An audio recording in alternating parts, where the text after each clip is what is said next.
Hello friends. Media mature के YouTube channel the zero में एक बार फिर आप सभी का हार्दिक स्वागत है। आप देख रहे हैं अपना लोकप्रिय कार्यक्रम अगेंस्ट PACLL। तो चलिए साथियों, आज का कार्यक्रम शुरू करते हैं। और जैसा कि हमने पिछले वीडियो में देखा था कि किस प्रकार से इन लोगों की सारी दलीलें IPP केसेस में तो चल जा रही हैं, लेकिन जो CDPP के खाते हैं उनके ऊपर ये सब काम नहीं आ रहा कि भाई 6 साल के लिए क्यों आपने उनको अधिकार नहीं दिया, विकसित वो क्यों नहीं कर सकते हैं। यानी IPP के 1 मिनट के लिए मान सकते हैं कि आप उनको पूरे अधिकार सारी किस्तें जमा होने के बाद देंगे, लेकिन CDPP के केस में आप ऐसा क्यों कर रहे हैं, जिसका जवाब इनके पास उपलब्ध नहीं था और ना ही आपकी PACL कस्टमर्स एसोसिएशन के पास उपलब्ध था। चलिए आगे उसके आगे देखते हैं कि ये यहाँ पर बोल रहे हैं कि हम स्पेशल पावर ऑफ अटॉर्नी देते हैं अपने ग्राहकों को। अब ये क्यों देते हैं, चलिए ये जानते हैं। वो ये स्पेशल पावर ऑफ अटॉर्नी इसलिए लेते हैं कि हम ग्राहक से अनुमति ले रहे हैं कि यहाँ पर ट्रैवल करने की, यानी कि संपत्ति पे बार बार आके उस पर, यानी कि आपके घर, अगर आपके नाम पर आप कोई प्लॉट है या आपका खुद का घर है तो कोई ऐसे तो आ नहीं सकता आपके घर में। आपकी अनुमति होना जरूरी है ना, नहीं तो रोज ना आपके घर में सब लोग आने लगे। तो PACL का कहना है कि वो प्लॉट भी तो उस ग्राहक का है, तो हम उससे स्पेशल पावर ऑफ अटॉर्नी के जरिए ये अनुमति ले लेते हैं कि हम आपके प्लॉट में जा रहे हैं और उसको विकसित कर रहे हैं। और दूसरी चीज़, खर्चे करने के लिए ये सेल डीड का खर्चा और ये अन्य कोई भी उससे संबंधित, प्लॉट से संबंधित खर्चे करने की अनुमति हम पहले ही ग्राहक से लेके आते हैं। तो इसके आगे ये जो सेबी है वो पूछती है PACL से कि अच्छा, मान लीजिए IPP में तो सबने आपको special power of attorney they the, CDPP वालों में किसी ने तो ऑब्जेक्शन उठाया होगा कि प्लॉट ये मेरा है, मैंने पूरे पैसे दे दिए हैं। तो कोई भी ऐसा व्यक्ति जिसने आपको स्पेशल पावर ऑफ अटॉर्नी ना दी हो, क्योंकि भाई हमारी मर्जी है ना, हम आपको देना चाहेंगे अटॉर्नी तो देंगे, हम नहीं चाहते हमारे प्लॉट में आप जाइए, मत जाइए, आप खर्चे हम करने के लिए बैठे हैं। तो कोई ऐसा ग्राहक, तो PACL ऐसा कोई ग्राहक बता ही नहीं पाई, जबकि सेबी के हिसाब से PACL के पास ये जानकारी होनी चाहिए। अगर ये इतना बड़ा काम कर रही है, इतने बड़े स्तर पर काम कर रही है, तो ये सारे रिकॉर्ड इनके पास होने चाहिए। और जैसा कि सेबी कह रही है कि हमने इससे पूछा और PACL के पास कोई जवाब ही नहीं था कि ऐसे कौन से ग्राहक है जिन्होंने स्पेशल पावर ऑफ अटॉर्नी में साइन नहीं किया। तो जब ऐसी कोई रिकॉर्ड है ही नहीं, तो हम ये मान के चलते हैं कि PACL अपने प्रत्येक ग्राहक से इस पावर ऑफ अटॉर्नी में साइन कराती है कि भाई हम ही वहाँ ट्रैवल करेंगे, हम ही वहाँ खर्चे करेंगे। हर एक ग्राहक से साइन कराती है, यानी कोई भी ग्राहक वहाँ खुद जाकर विकसित नहीं करता, खुद जाकर वहाँ कोई खर्चा नहीं करता।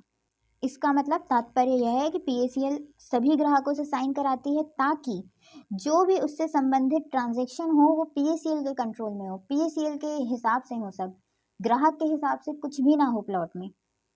इसके अलावा पूरी ये वास्तविकता देखते हुए सेबी कह रही है कि ये जो अलॉटमेंट लेटर की भी बात की जा रही है, ये मात्र एक कागज का टुकड़ा है।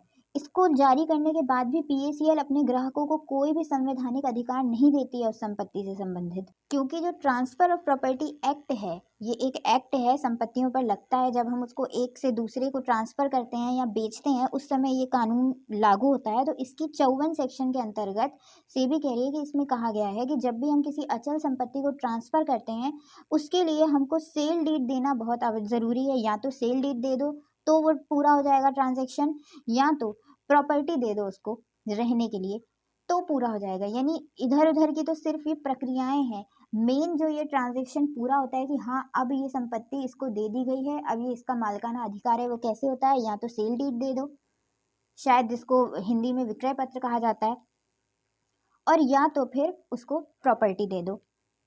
जबकि PACL ने जितने भी हमको सैंपल दिए हैं, ये 500 सैंपल दिए हैं, उसमें से एक भी जगह पर इन्होंने सेल डीड नहीं जारी की। लिखा है बस सत्यापित प्रति देते हैं, हम इसको ये करते हैं वो करते हैं, जारी कहीं पर भी नहीं की है।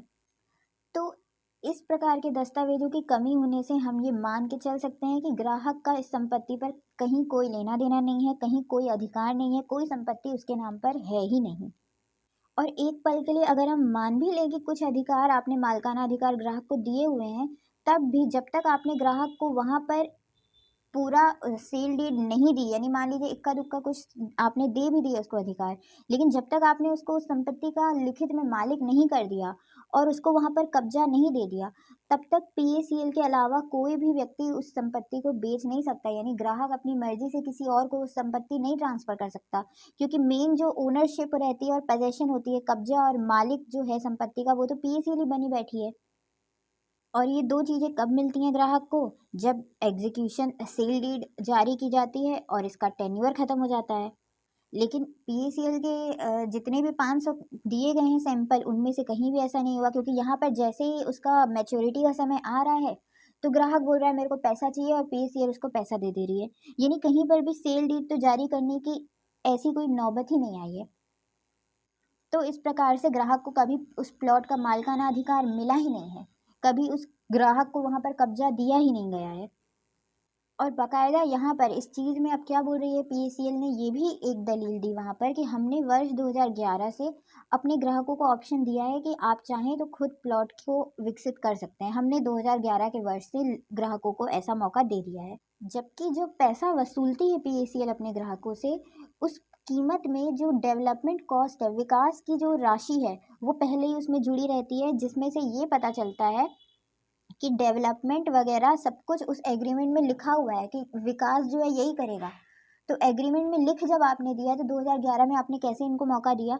तो इस चीज़ से तो ये क्लियर ही नहीं हो रहा कि भाई आप कहाँ इस कीमत को एडजस्ट कर रहे हैं। अगर ग्राहक बोलता है कि नहीं विकास मैं खुद करूँगा, तो इस कीमत को आप कैसे एडजस्ट कर रहे हैं? ये चीज़ का जवाब पीएसीएल के पास नहीं था। अब यहाँ पर सेबी बता रही है कि पीएसीएल ने खुद एक सबमिशन में कहा था, यानी से खुद लिखित में ये कहा था एक बार पीएसीएल ने कि जो हम ग्राहक से एक एग्रीमेंट करते हैं, एप्लीकेशन फॉर्म जिसको हम कहते हैं, जब हम लोग वहाँ खाता खोलने जाते थे तो फॉर्म भरते थे, तो उसके लिए कह रही है पीएसीएल कि ये कोई रजिस्टर्ड डॉक्यूमेंट नहीं है, पंजीकृत दस्तावेज नहीं है वो। इसलिए हम अगर उस अचल संपत्ति को कहीं ट्रांसफ़र करते हैं, कुछ भी उसको बेचते हैं, डिस्पोज करते हैं, कुछ भी करते हैं, तो उसके ऊपर अगर ग्राहक कोई भी रेस्ट्रिक्शन उठा रहा है, कोई भी उसमें ऑब्जेक्शन उठा रहा है, तो वो वैलिड ऑब्जेक्शन नहीं है, क्योंकि कोई रजिस्टर्ड डॉक्यूमेंट तो है ही नहीं ना अभी ग्राहक के पास। एक एप्लीकेशन फॉर्म के मत्थे वो हमारे ऊपर कोई प्रश्न चिन्ह नहीं उठा सकता। और पीएसीएल के ये शब्द, सेबी कह रही है, पीएसीएल के ये शब्द ही बता रहे हैं कि वो क्या वहाँ पर टाइटल देती है और क्या अधिकार देती है। यानी पीएसीएल ग्राहक को कुछ दे ही नहीं रही है, जब वो खुद कह रही है कि वो जो शुरू में हमने फॉर्म भरवाया उसकी तो कोई कीमत ही नहीं है, उसके मत्थे ये हमारे ऊपर कोई प्रश्न चिन्ह नहीं उठा सकते हैं। यानी उस एप्लीकेशन फॉर्म से हमने ग्राहक को कोई अधिकार दिया ही नहीं है अभी तक। तो उसके इन शब्दों से ये साफ होता है कि अब तक ग्राहक का संपत्ति से कोई लेना देना ही नहीं है। ये यहाँ पर पैसे जमा कर रहे हैं और उनको पैसे ही मिलेंगे, क्योंकि एप्लीकेशन फॉर्म से कोई रजिस्ट्रेशन हो ही नहीं रहा है यहाँ पर। तो इन सब चीज़ों से ये स्पष्ट हो रहा है कि ये मात्र छल कर रहे हैं, मात्र कपट कर रहे हैं। यहाँ इनकी बात में कोई सच्चाई नहीं है। जब ये खुद कह रहे हैं कि एप्लीकेशन फॉर्म कोई पंजीकृत दस्तावेज नहीं है और हम अगर ट्रांसफ़र करेंगे उस अचल संपत्ति को तो ग्राहक के पास कोई अधिकार ही नहीं है हमसे प्रश्न करने का कि तुम क्यों ट्रांसफ़र कर रहे हो। जब ग्राहक के पास कोई अधिकार नहीं है आपसे प्रश्न करने का, तो आप क्यों कह रहे हैं कि ग्राहक उस संपत्ति का मालिक है, ग्राहक के पास उस संपत्ति के अधिकार हैं, हमने उसको वो अधिकार दिए हैं, हम तो बस उससे इजाज़त लेके वहाँ पे विकास कर रहे हैं। कौन सी इजाज़त लेके आप विकास कर रहे हैं? जब आप उसको कोई अधिकार ही नहीं दे रहे हैं प्रश्न उठाने का, तो फिर इजाज़त कैसी? वो नहीं भी देगा इजाज़त तो आप बोल देंगे नहीं नहीं अधिकार ही नहीं है तुमको, अभी तुमको इजाज़त तो देनी ही पड़ेगी। तो इस प्रकार से सेबी ने हर एक बात पकड़ी है पीएसीएल की, और इसमें सारा साथ दिया है इस भैरव सिंह रजावत ने,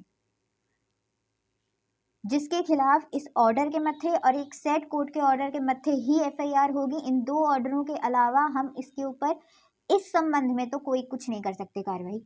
जब हम ये सेबी और सेट के ऑर्डर को अच्छे से पढ़ के इसमें से वो सारे पॉइंट निकाल देंगे जहाँ जहाँ इन्होंने हमारे लिए झूठ बोला है, उसके बाद ही हम पुलिस थाने में जाके इनकी एफआईआर करवा सकते हैं इन दो ऑर्डरों के मत्थे।